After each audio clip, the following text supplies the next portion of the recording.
still go through contractions.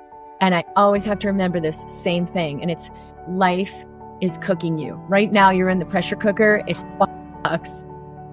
And when I remember, okay, it is actually cooking off debris and toxins and density, something's happening here that is growing me into the being who now perceives the solution, sees the open door, walks through the open door. But I can't try to open the door. You can't do that. You can only choose to be in the pressure cooker.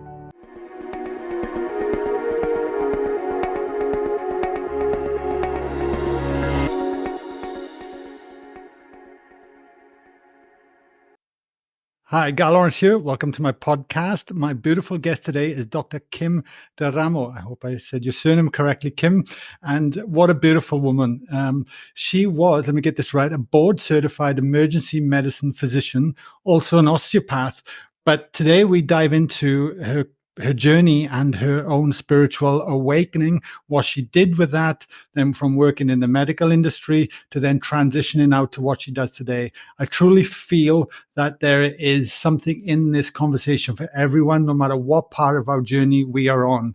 It is beautiful. If you enjoy the conversation, please let me know in the comments below. Hit the like, hit the subscribe, anything to help me continue to get these conversations out there, as I feel they're deeply important to me.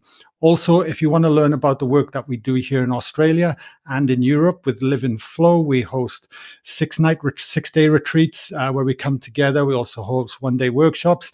And even prior to all of that, we also have free 7 days of meditation. And no matter where you're on the journey, come and join us. If any of that interests you and you want to check out more of our work, just click the links below, whether you're watching this on YouTube, Spotify, iTunes, whatever.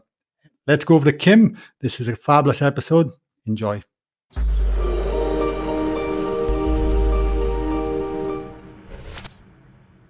Kim, welcome to the podcast.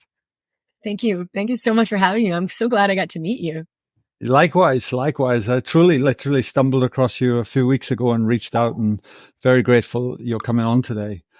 I'm fascinated, and I tell you what hooked me in instantly wanting to talk to you, because when I went to your website, it said, expand your consciousness and heal. And also you're a board certified emergency medical physician, and you don't see those two together very often.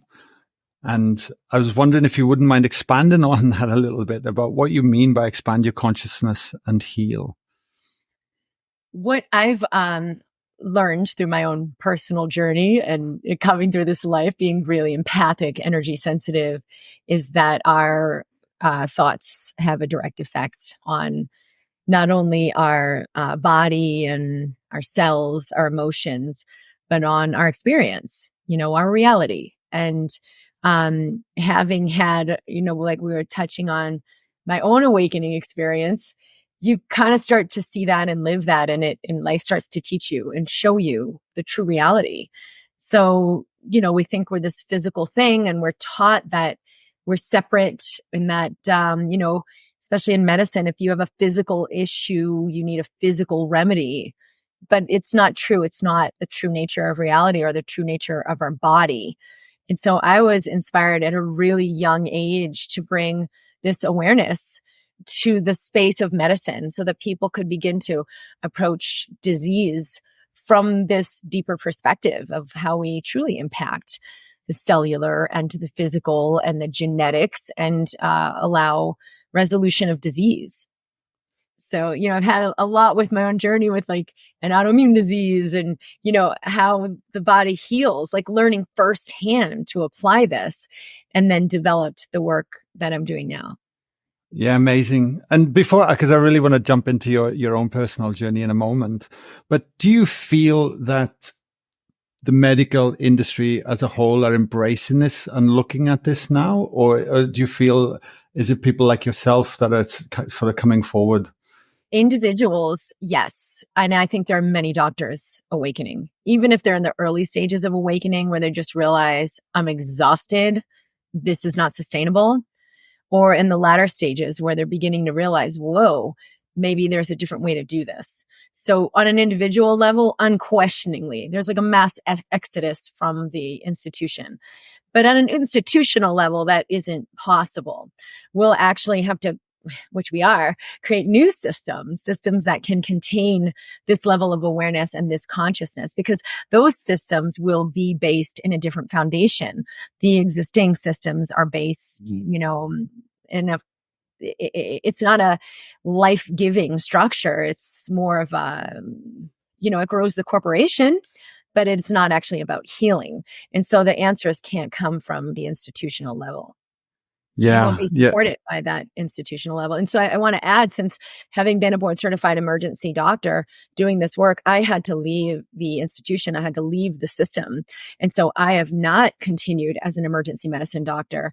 And in the last, 8 years now, I haven't done any emergency medicine. And I think it's the last 5 years I let go of my, certification, and I'm not functioning in that system because I knew it wouldn't support what I'm here to do. Yeah, incredible. It's almost, I always ponder on this question, Kim, because we actually hold space for people. We just run a retreat recently that was 6 days, 5 nights. And we go deep with the work and allow people to move through whatever they need to move through. But also they start to have experiences and awakenings from that. And it's extremely powerful. And I ponder about it. Wow, if more people were ready to look at this and actually have those experiences, what that would do to shift and allow us to then start to create new systems from that. You're in perfect timing, because more and more people are. Every moment of the day, there's a huge exponential increase in the people who are ready to open to a new way of doing things and ready to learn and see life from a new vantage point. Were you always an empath, even before your awakening? Because I believe it kind of happened at 16. And there's a few questions rattling. I'm trying to contain myself here, because the other thing I'll say in advance is that I'm fascinated that you stepped into the system after you had your experiences. And I'm intrigued to know what that was like for you as well. I was really clear during that awakening experience. That was my path. That was exactly what I would be shown, what I would be brought through. I'd be assisted, because it was like, how am I going to do this? And that I would be, assisted. And I felt that, even though part of me was just in my residency and, going on my path, maybe didn't necessarily remember why, what the path was. I always knew somewhere deep inside I was being guided and I was being shown. And I knew along the way, I remember in residency having times when I thought, I'm not having the same experience that other person's having, where they're on medications for depression and anxiety, and they're having like really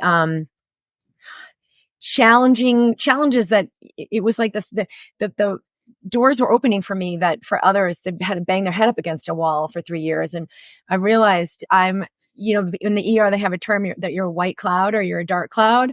Like, oh, so-and-so's on tonight. It's going to be a tough night. That person's a dark cloud. Or, if I'd come on, they'd be like, oh, it's going to be an awesome shift. And so things will go smoothly, or certain things are taken care of, and it's a different vibrational frequency. Most people don't understand that our consciousness affects our experience. So they don't know why it happens, but you will find in the ER, there's a lot of intuitive people in the ER that they'll say that, oh, it's a white cloud, or you're a dark cloud. And it really is that you are supported. And I think we're all supported on our journey. So we're going to be given, like, I got the residency exactly where I needed to be. I applied to one residency. I got accepted, and thankfully in that residency, but it wasn't where other people, where they applied to 23 residencies, flew all over the country and interviewed, methodically figured it out. There was divine clarity and divine guidance. But I knew that I would do it from that space as being a part of that system, but bringing a new dimension and a new path. Yeah, got it. Yeah. Interestingly, we've had a lot of nurses come to our retreats, interestingly enough, and they're very empathetic, and they're also, very in tune, but there's also, they're holding so much. And once they start to have those shifts even greater, it's quite phenomenal. It's all ready to happen. There are so many more people in the system that are ready to be a part of a new system. And the part about, was I empathic before? Such a great question, because a lot of years of my life, I focused around that awakening experience being like, the be all end all. And since it was also around, like, I used marijuana with my boyfriend, and it really expanded my mind in a kind of like an ayahuasca journey that people explain Wow. about. But it wasn't, there was no shaman. I didn't understand what a spiritual experience was. And I thought I was being punished because I shouldn't be using drugs. And it wasn't until years later, and my mom was really the one who helped me see this. Like, you were always empathic. You were always tuned in. You were always able to see things and understand things and know things that people didn't know. And it sort of like got me off the hook of like making that one thing like wrong. Cause I realized like, oh, I was already built this way. I was already created this way. And this just accelerated that dramatically. Wow. So was that your awakening? And how old were you at the time? And could you So share yeah, I with was us what happened? 16. I was 16. I was with my boyfriend, who is also kind of a spiritual guy, thankfully, because I remember telling him I saw God. I had no words to describe the massive like downloads of intelligence and insights. And not only that I understood things, but I experienced like someone lifted the veil of that like buffer between intention and creation. It was instantaneous manifestation, which for someone not practiced, you're just like fumbling around the room. It was a catastrophe. It was the scariest, most intense experience I'd had. And it was also experiencing the duality of the back and forth of like unthinkable bliss, clarity, communicating with angels, seeing the higher mastering beings, and then this deep, Wow. deep, profound terror of hell and dread and unthinkable demonic heaviness. And it was this back and forth of very quickly of integrating all of that. It took me years to actually integrate this experience and get, you say get your head around it, or just fully let all of it in, because it was so destabilizing to everything I thought was true. I'm physical and I'm a human being, and that's all there is to it. But it definitely unlocked more of what I already had as intuitive capacity. So I could hear people, I could hear their thoughts. I mean, you can imagine that's kind of a disturbing thing when you don't have a context for it. I could feel people very, very strongly, which also had already been there for me. And I also could hear that divine intelligence and the distinction between the divinity and clarity versus like ordinary thought or human thinking. How long did that experience go on for then? Did you black out or something? And like it was hours or minutes or? It went on for hours, and the blacking out seizure part of it was, I'm sure, just minutes. Here I was at the movies with my boyfriend. So the ambulance came. When people ask, we talk about it like a near death like experience. Did I die? Did I cross over? I wouldn't have known anything, but I do know the downloads that came in. It was a timelessness. I mean, I was not in ordinary time. I was not in this level of consciousness, but I could see that what we perceive as physical was really just an expression of the metaphysical, of the consciousness that we hold. And that when we work our way into a higher consciousness, everything that gets created is smoother, is life-giving, is collaborative and cooperative, and is a contribution. And I could see who I'm here to be and how I'm here to contribute to that. I could see that we all have pure love at our essence, but we have lost that. We're not as connected with that. So we're like playing out this program of who we think we're supposed to be and what we think we're supposed to do. I could see that people were on a program. I could hear them thinking, but they couldn't hear it. And I'm like, why are they lying to me? But they didn't know. They really couldn't hear. So that was perplexing. So it was hours, but it was very dramatic, where I was battling, right? Because here are these demonic energies, and I didn't understand this at the time, but our energy field lets energy in. And so to let in these lower frequency energies is profoundly disturbing. And I didn't know how to come into alignment of peace so that I was, that wasn't getting in. I didn't know anything. I was raised Catholic. I had no spiritual context for anything. And so I was battling and screaming and writhing. And so they just kept giving me more drugs to sedate me. But the sedation was actually weakening my auric field and letting in more demonic energy. So I battled harder and I battled harder. I was freaking fierce. Nothing was going to stop me. And so they kept sedating me. And somebody told me the next day, like, we use multiple times over of drugs we've ever used on any kid to sedate that kid. And I thought, well, fuck. Yeah. But I mean, they wouldn't have known how to guide me through that. I did feel angelic beings there. The nurses, there were some nurses that were praying for me and holding a space of such profound compassion, but never have the words of gratitude for how much that it stabilized my field. It was protective. It was uplifting. It was so powerful.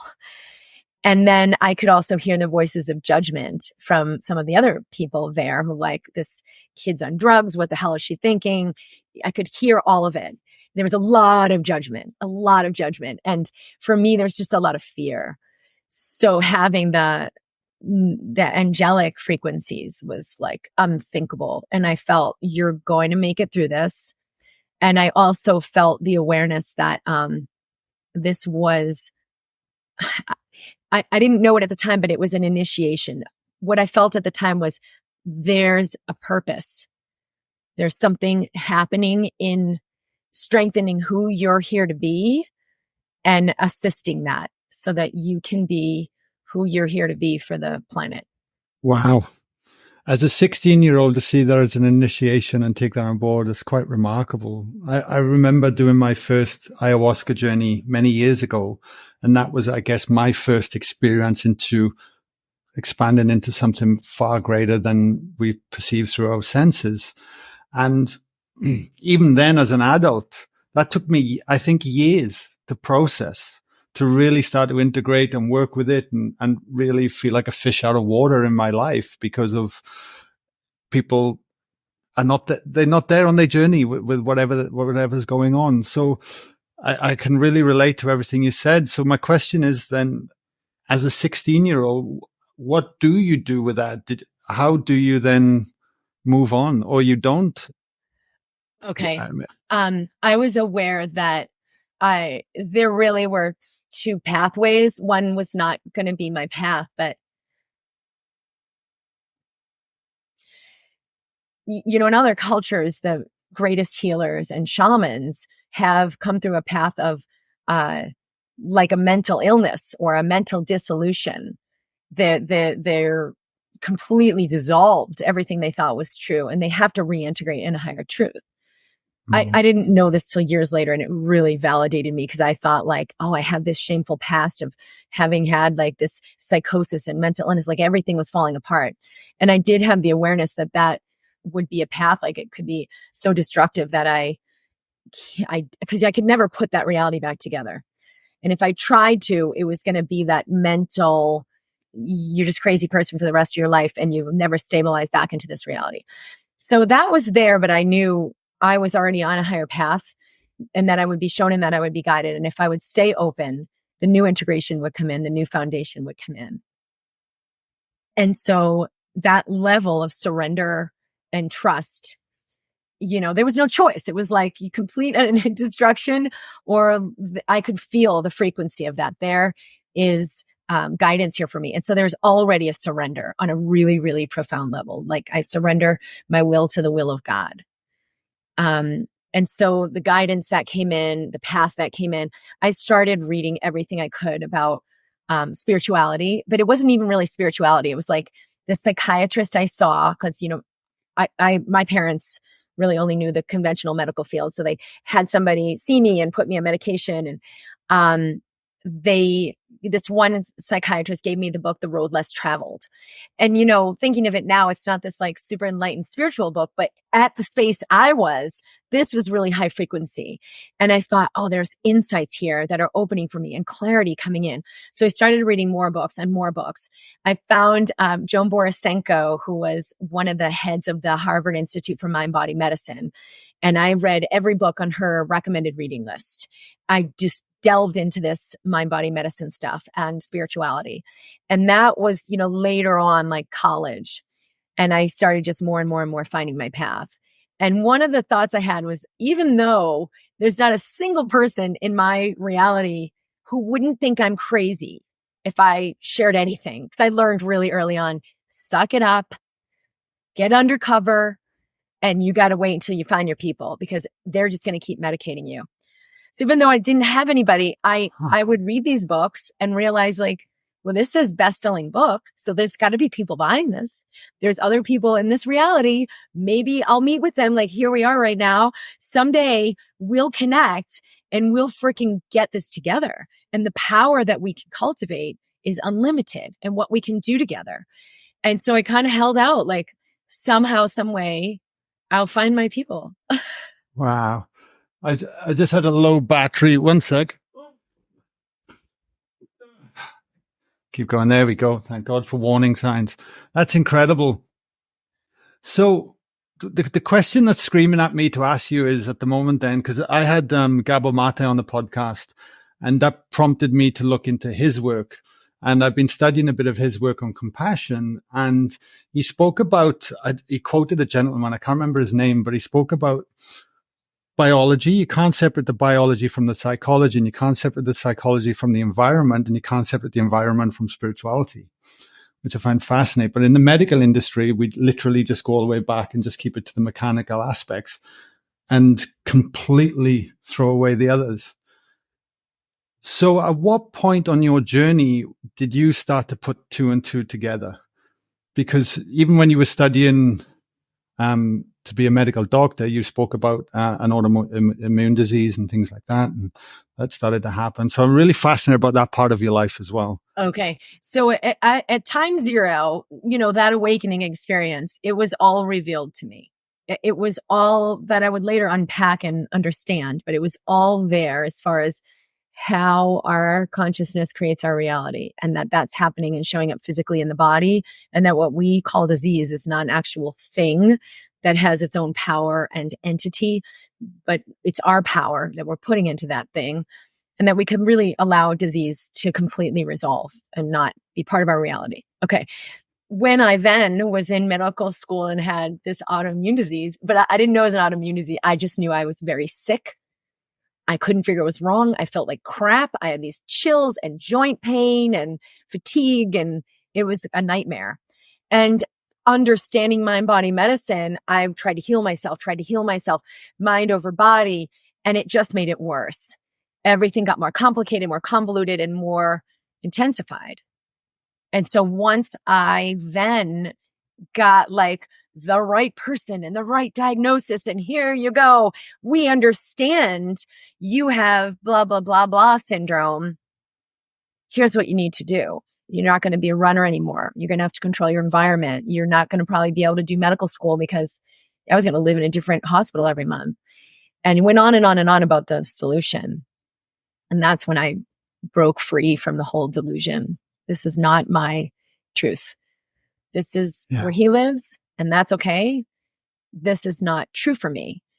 And that's when I finally dropped in to listen deeply to life, to the wisdom that creates us, and to surrender and stop running away from my symptoms or trying to improve myself, overcome the problem, and let go. And the message really was,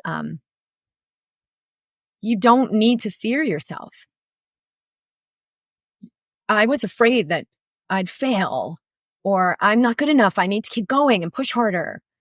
And so my life came this like ongoing self-improvement program. And it was very intense. I was pushing. And that day was when I realized, I can let life live through me and be what I am. And that will emerge into the greatness that I'm looking for. Wow. I heard you say the word surrender and let go in those sentences. Do you feel that's the key, that if we have some misalignment within the body, that we tend to push for it to be healed or fixed, and the fact that you kind of just let it all go was the defining shift. Yes. Oh. The ailments were a result of my contraction and my closure, and where I was responding to life from the fear response. And they were actually just there to show me what that creates. And what does it create when I close? What does it create when I control? That's where you're going, so that I can make a new choice. And the truth is, when we so to let in source energy, because everything I learned about MindBody Medicine really was about what source energy can do in the body. If I open to source, it's got it handled. Boom, boom, boom. Rearrangement of the cellular and the genetics. I just didn't know how to do that. I thought I was going to heal myself. So the truth is, like, though, to come into that openness, to let more of source energy come through, to let more life force come through, requires that I let go, that I be surrendered, that I be, the virtues, right? Compassion for myself or for others. When we are in, the judgment and the closure and, cutthroat, I'm going to, get the highest grade or whatever that is, we're not in the virtue. We're in a lower frequency. So we're literally closing ourselves off from that life force. Mm. Yeah, totally makes sense. So then when you went into becoming a medical doctor, were you armed with all this information, or was it something that still progressively revealed itself? Because I'm fascinated as well, at what point were you sharing about your own journey as well? So there's two questions there, but yeah. Yeah, and there's like 100 things. So in one way, there was already the clarity, but it unfolded, day by day, our life unfolds more of it. So we keep opening more to it. When I went to medical school, I went to an osteopathic medical school. So I learned about how the mind and body are connected, how the body heals itself, and how, as within, so without, our consciousness affects our physical.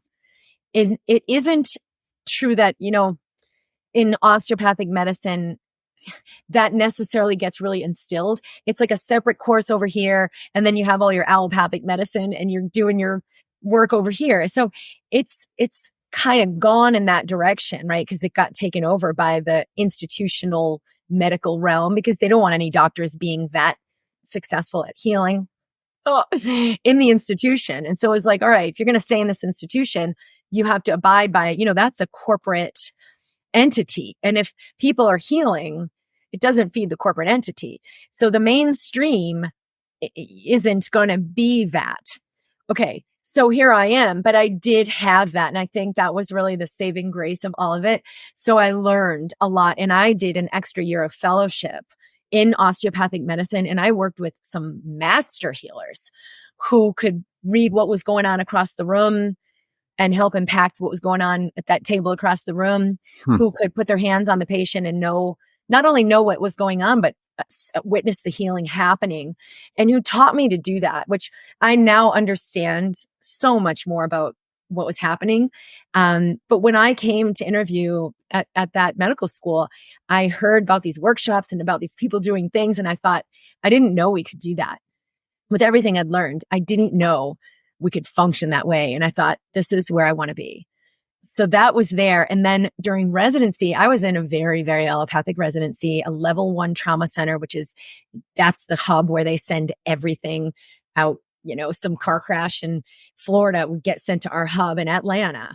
Any traumas, we had a lot of gunshot wounds and stab wounds and severe traumas. And this is where we were. But I had this developed gift already where I had done healing treatment and osteopathic treatment, and I'd had enough of a connection with it. So I'd always find people, whether it was through my yoga class or friends in my residency, who were like, I'm really interested in that. And so it was still fringy, but it kept it alive in my life. And there's no question that kept me going through and successfully completing that time in that residency. So I'd have these like sessions I would do for free, and we'd talk, and I'd get a huge read on everything that was really going on. And, yes, I know it seems like your anxiety disorder or your knee pain or your headaches. Here's what's really going on. And then we would do the treatment and people would have these incredible experiences.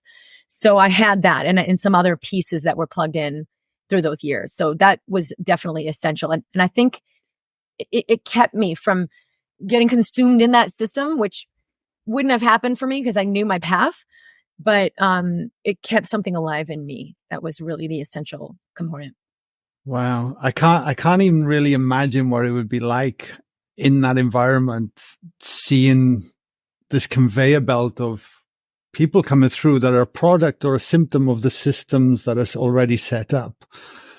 And just that trauma and being around it, I can't compute. I mean, were you in there questioning the bigger picture? Is this ever going to end? Is this ever going to change? Or are we just kind of putting out fires constantly? Okay. Well, during residency, one of the major things that was there, and I think the reason why I went into an emergency medicine residency, there was a training for me to hold the space, like the eye of the storm, that you're practicing expanded awareness. You know what's going on in the whole ER. And the greatest ER doctors I worked with had that. That you're letting yourself operate, know what you know. Boom, this person's sick. Boom, this person's not sick. And then figure out all the details. So there was that intensity to it that really called me into my center. There was also the component of realizing that, wouldn't say expanded awareness, but connecting with higher mind was still the most essential thing, even in a true emergency. Like, well, yeah, we'll connect with the high mind, but right now we got to save a life. Come on, get clamped down into this. No. What would allow the code to run smoothly and the team to communicate seamlessly and my mind to know the timing of 2 minutes is up, let's give another dose of epinephrine, was being in that higher functioning, not clamping down into survival functioning. And so going into fear was not going to save a life. So I learned a lot that served me later on. But I will tell you, it was years later practicing full-time ER after residency that I'm like, okay, God, WTF, this was not the plan. That's when I felt like I was dying. Please tell me, we got a plan here. Where am I going? This can't be it for me. This is not it for me. And so that was really hard because I didn't know, how do I make my life work in a functional way in this reality and not be a part of this system. And so, but I did keep getting, I'd go out on the porch. There's a big, a bay where the ambulances would come, and it was like a big veranda. And I would just take a breath and get out there during my shift. And I would say, okay, God, show me the way. Where's my path? Where's my journey? What do I got to do? And I always felt a sense of be still and know it's happening for you. Be anxious for nothing. And it was so clear and so certain. Okay. And then weeks more would go by and it was again and again, I was dying. Please show me the way. Do I need to go knock on doors? Do I need to rent a space? I'll do this. I'll do that. I'll do whatever I have to do. No, let go. It's coming to you. Be still and know. Be anxious for nothing. And so I'd go back into that certainty. It was clear as day. And then I got a phone call from a colleague that I had done the osteopathic residency with. And she's in this bright and shiny life doing her osteopathic work. I just bought Greg Thompson's practice. This is great. And I'm so jealous and I'm so dreading. Why did I do this path? Why didn't I do that? I could be doing what she's doing. And I thought, wait a minute, you bought Greg Thompson's practice. Where did he go? He was a very prominent osteopath and a mentor of mine in Maine in this huge practice. And he's been a pivotal part of my life. She said, well, he moved to Tennessee to start a new medical school. Well, we're not far from Tennessee. So I thought, oh my gosh, I'm going to be a part of this. I got to find his number. How do I get in touch with him? I haven't talked to him in so long. And it was 2 days later, I got a call from Greg and he said, what do we need to do to get you here? And then I was like, oh, wait a minute. It's 4 hours away, 4.5 hours.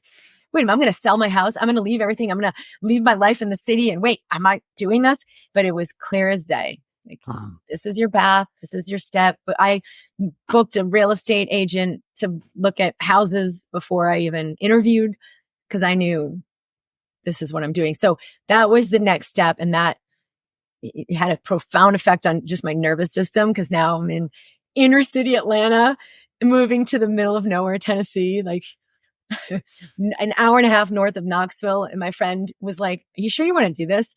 Knoxville's kind of like a one Starbucks town." And I'm like, "No, I'm clear. So I really, through those few years there, detoxed a lot of the trauma drama and integrated more of the clarity. And that's when later I moved to Boston. I started my own practice, which later came online to be more of course offerings and group teaching and group, healing, and what I'm doing now. Amazing. I'm captivated. You almost answered my question, but I'll probe a little bit more, because that transition of being the doctor and then stepping off, I can't tell you how many people come to our retreats and things because they're in that space. Right? I mean, I was in that space and I sold my company. I'm going to go and teach this work. Like, are you nuts? So, and I'm always curious, what was your biggest lesson for anyone listening to this now? And I guarantee there'll be plenty of people in that space right now. What would you say to them if they sat down with you and said, "What do I do? Where do I go?" I would say this, and I still go through contractions, and I always have to remember this same thing. And it's, life is cooking you right now. You're in the pressure cooker. It fucking sucks. And when I remember, okay, it is actually cooking off debris and toxins and density, something's happening here that is growing me into the being who now perceives the solution, sees the open door, walks through the open door. But I can't try to open the door. You can't do that. You can only choose to be in the pressure cooker. And that's you're like, why the fuck would I be in this contraction? It's excruciating. Oh, it's cooking me. It's baking off the debris. It's preparing me. That is a powerful choice. And that is the only thing. That's why each time I was like, be anxious for nothing, I would let go and I would more willingly be where I was. And that is what created the acceleration for the door to open and something new to happen. But you won't understand it when you're in the pressure cooker. When I'm in the pressure cooker, it's like, is there even a God? Is this even real? Is there really purpose to anything? Or is life just a big, you're getting fucked and you're just going to keep resisting it? And each time it's deeper and deeper distillation of those fears and of the darkness and of the density. And so in my most recent pressure cooker, the ask was really big, right? It's always bringing me into who my heart is truly asking, my next evolution of me. And this ask is really, really big, right? So to choose to live in Christ consciousness, to choose to live like full surrender is a big ask. And what came with that, I know, is greater capacity to assist healing, right? I see suffering in the world. And then there's like, well, there's still some powerlessness there. I want to have a bigger impact. And so we can only do that through the true self, capital S, through creator. Can't do that through the small self. And so this was like a freaking massive crucible, burning off those like last remnants of small self that I might have been hanging on to and letting it distill. And it was a real cooker, but there was this little shred of, this is creating everything I'm asking for. And if you only have that little thread, it's enough light to transmute, to let it accelerate. And then when you're on the other side of it, it is always, that's another useful thing, is look at your wins. Like, wait a minute, this did happen and that did happen and things did come to fruition. And so it'll give you a little more willingness to be in the crucible when you're in it, because you remember, oh, okay, even though this really feels like nothing's happening, I know that the truth is the truth. So then you be in it and you come and emerge, and there's even more powerful life on the other side of that. How do you ask? Do you have a practice? Do you just hold an intention? Do you have reminders up? How do you do it? Okay, this is a great question because for me, I was always doing this from connecting with pure source energy. I didn't know how I was doing it, but I've had to work that through so I could explain that to other people. And I have a process called the instant elevation where you just get present in your awareness, shift your breathing so it shifts your physiology, and then you choose to be in that higher consciousness. But I recently have learned theta healing is a modality that's being taught. And she has like a really specific way of teaching it. And everything she learned was like, oh, that's exactly what I've been shown. That's exactly how I've done it, but different verbiage. And so I liked her methodology of how she helps people get into theta, which is a different brainwave pattern. When I learned osteopathic medicine, I'd be with my hands on the patient and witnessing very subtle things, and my head would like nod off. Like it was so subtle that I couldn't maintain ordinary consciousness. Over time, I did, in fact, maintain ordinary consciousness and perceive at this deep level, which is the theta or the delta slower brainwave patterning. And so when she brings you through, you simply ground from the root of Mother Earth, bring it through your body, come up the top of your head, and you go through all the layers and dimensions of like ordinary thinking, ordinary human collective. You go beyond the human collective into the space of pure consciousness. So that's exactly how I had been teaching it, to go into pure awareness. I had different words for it, but I really like how she helps people go there. So then you go beyond all the known and unknown, all the created and uncreated. That's source consciousness. We are always connected with source consciousness. We are source consciousness embodied, playing itself out and physicalizing.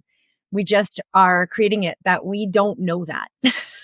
Yeah. So I think that's a great way to remember, go beyond the known and the unknown, the created and the uncreated, through the heart also. Like if I breathe into my heart, I can expand into that awareness much more easily. But the number one most important, nothing else matters, is that I connect with that space. Not, oh, what should I do? Oh, you should do this thing. It's really good. And I had a friend who did it. Oh, no, you can't do that. It won't work. Oh, you have to take this medicine. You shouldn't have surgery. You should heal yourself. It's all bullshit. It's all created. You have to go beyond mind in order to connect with source. And then the intelligence guides you to like needle in a haystack. Yeah, amazing. And there's the challenge right there, isn't it? If we haven't experienced that before, or we're not used to expanding our awareness beyond just our senses and connecting to something far greater than us, and we're in those perpetual loops, it's getting how we start to get beyond that and come back to having that experience initially to then go, oh, this shit's real. This actually works. I'm going, and develop the practice around it. When you work with people, what do you find? Actually, can I ask you one more question before I move on to that? When did you start opening up and openly talking about all of this? Because yes. I've into like I said, I've been podcasting a long time, right? I'm not going to mention names, but I've interviewed academics in the past.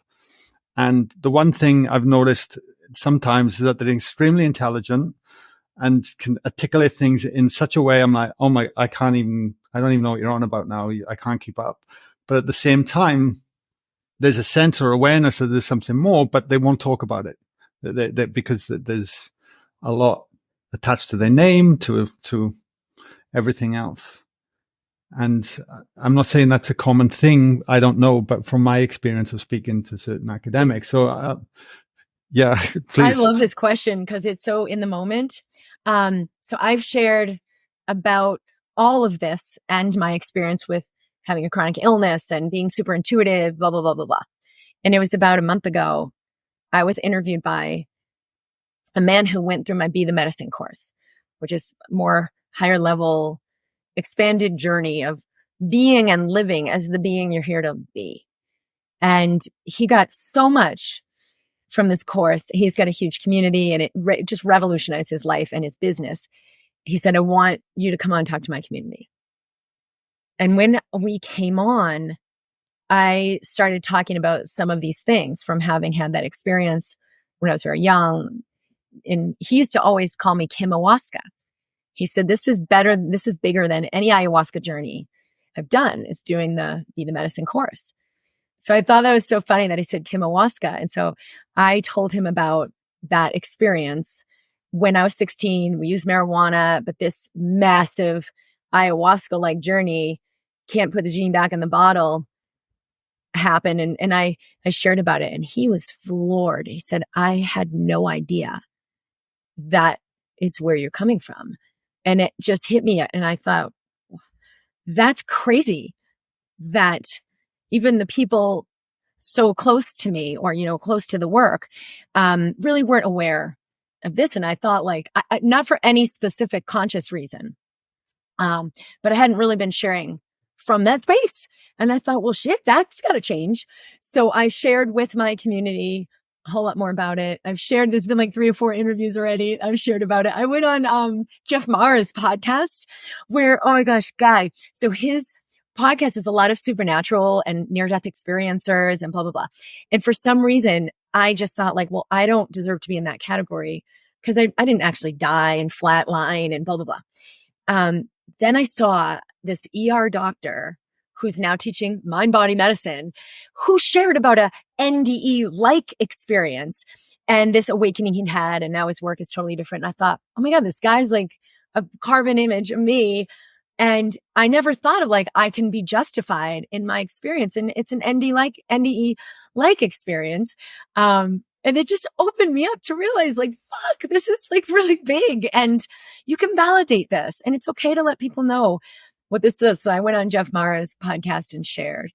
And since then, I realized, like, it was an NDE. Like, I was on the table and they were trying to not actively resuscitate my cardiac function, but I was slipping back in and out from these like seizures and passing out. And so there was a lot more there. And I think that there's a shift in the frequency and consciousness of humanity, where now there's a lot more receptivity. So, as the student is ready, the teacher appears, something in me began to appear to speak at this level much more recently.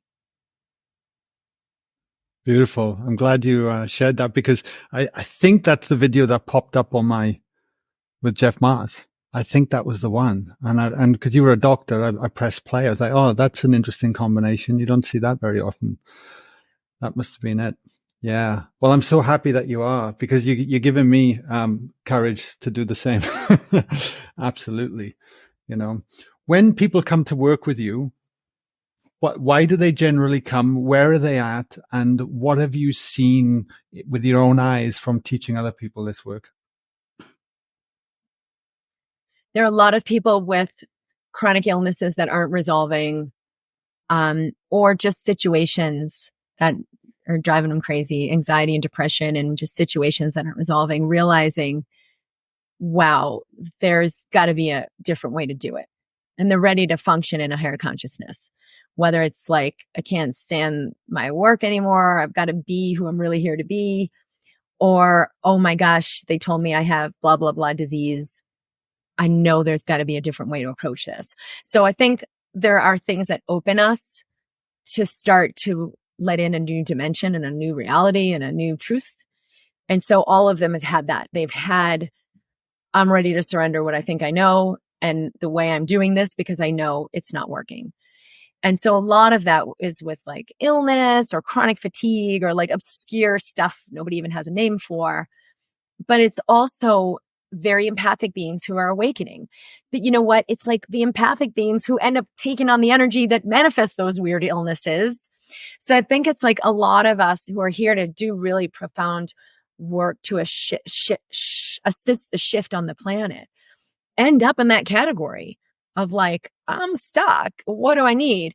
And so those are kind of the 2 categories, are the people who know I'm here to do something really profound, and the people who are like, oh my God, they're telling me there's no way to resolve this disease, but I know there is. And so the work we do is like kind of, I guess, 2 categories. Most people are in both, where they're like, Well, I'm still healing myself, but I know I'm also here to be a leader of something really profound. And so we have Embracing Health, which is a year-long integration where we really percolate in this higher truth, and it begins to come in cellularly and recreate your body. So people resolving, and I've seen unthinkable, resolution of cancer, the tumors shrinking, and they're like, oh, wait a minute, we saw 5 tumors and now there's only 2 and they're so much smaller and the surgery is going to be very minimal. So they just go remove the tumors and they didn't have to do radiation and chemo. And, who knows if we had gone on longer, if she would have dissolved all of them. It doesn't matter. Do the journey that's right for you. I've seen cancer heal and resolve. I've seen MS, where they say, oh, you're in remission, people just not have any, they're actually resolving, where they start walking again out of a wheelchair. We had a really awesome woman who had Ehlers-Danlos, which is a genetic condition of the connective tissue. And so in medical school, there's the guy with his, neck pulled all the way across the page because they're so stretchy, but the joints will sublux and go out of joint. Her back was constantly in severe pain. She was in a wheelchair. She was at the chiropractor like 3 times a week just to be functional because there was so much pain. To being out of the wheelchair, functional, doesn't need to go to the chiropractor, aligned and staying in that alignment because of the new foundation she grounded in her body.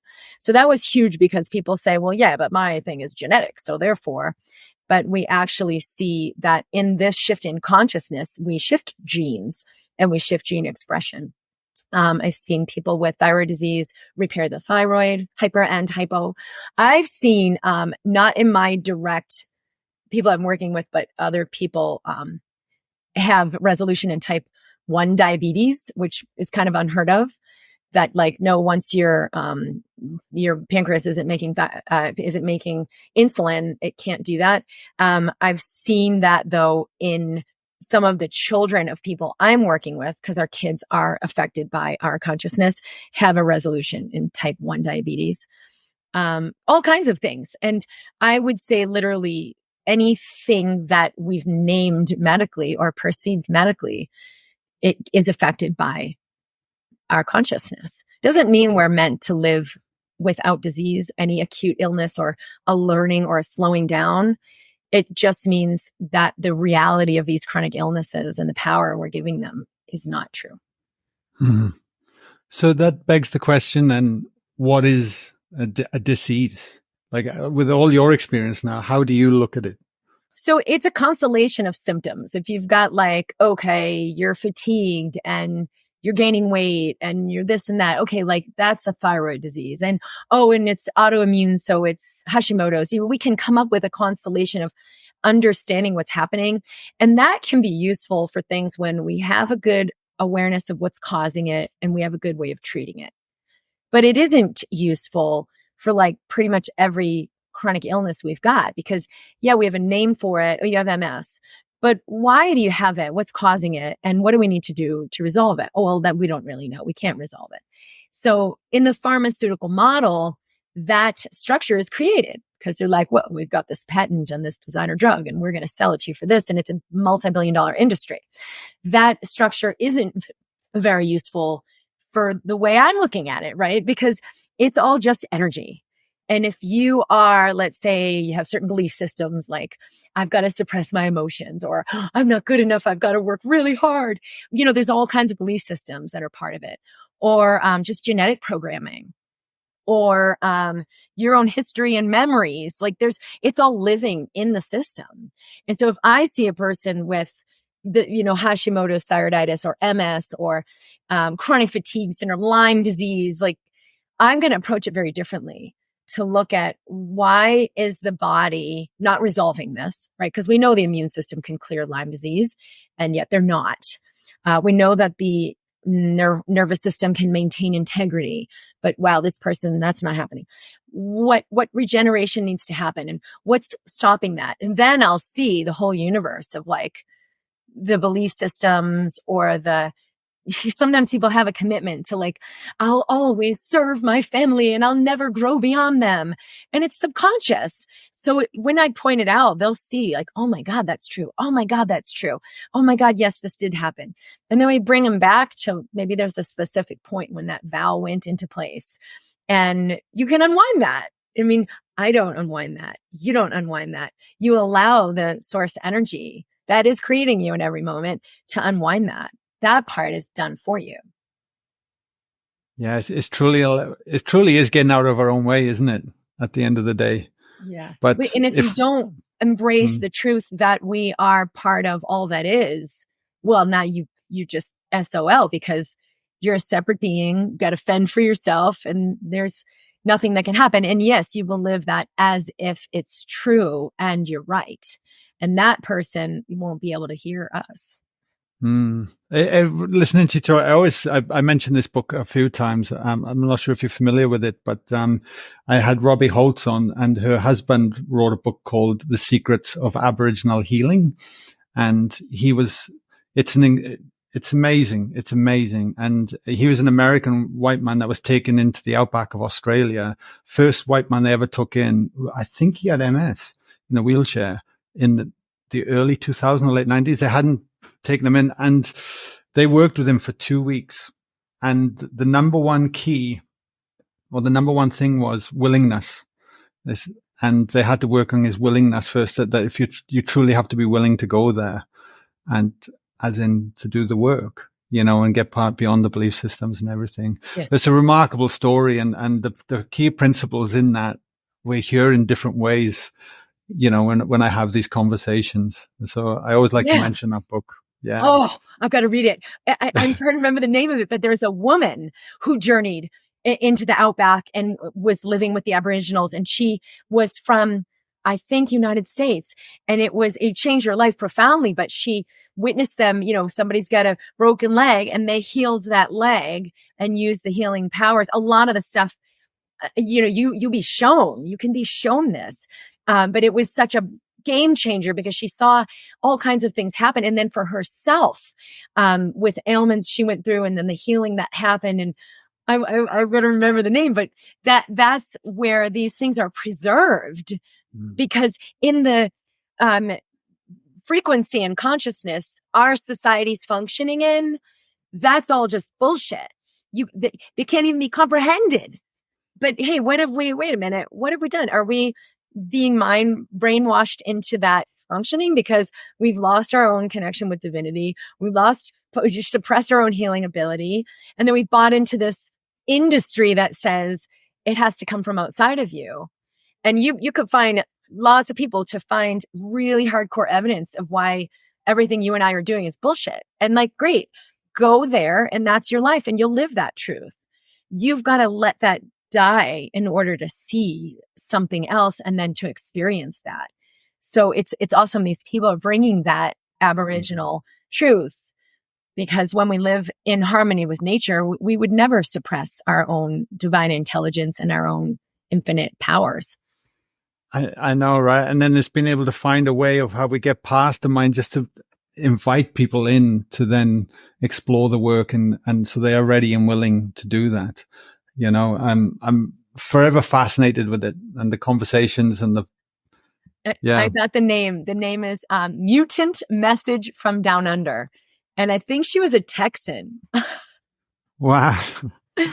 She wrote like a sequel to that as well. But those are some of the best books I've ever read.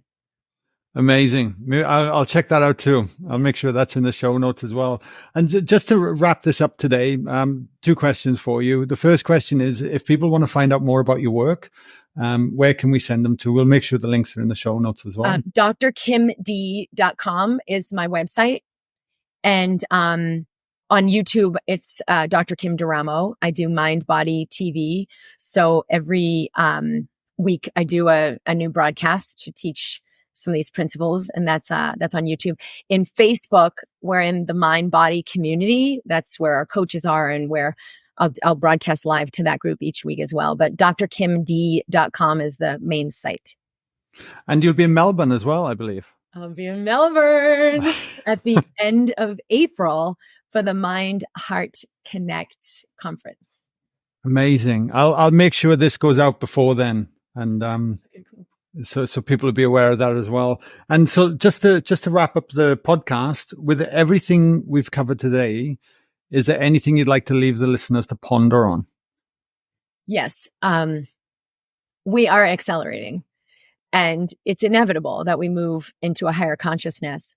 So it's going to be differentiated. The path of darkness, the path of pain, which is also a valid learning path of ascension, and the path of light, where we choose light and we choose to cultivate love, which is as simple as soften my body when I'm scared instead of clamping down and controlling. And so we're at a really pivotal point where we're choosing which, we're either going to double down on what's not working and fear what's being said here and close, or probably for everyone listening, you wouldn't be listening to this if you weren't interested in choosing that path of light where we align with truth. You're at choice. That this realm is about choice. And so you can choose to let that light in and let your life express that. And that's what we're doing, is helping people make that choice and navigate that choice and continue to let the full expression of the self be lived. Amazing. Kim, I'm so happy I reached out to you, and thank you for accepting the invitation to come on the show. What a podcast, mate. I can feel your energy bursting through the screen here, and listening to you, and your authentic sharing is just gorgeous. So it's deeply appreciated. Thank you. I feel the same. I love you. I'm so glad we met, and I'm a friend, and please stay connected for anything that you ever need that I can possibly be assisting with. 1000%. Thank you so much, Kim. Thank you.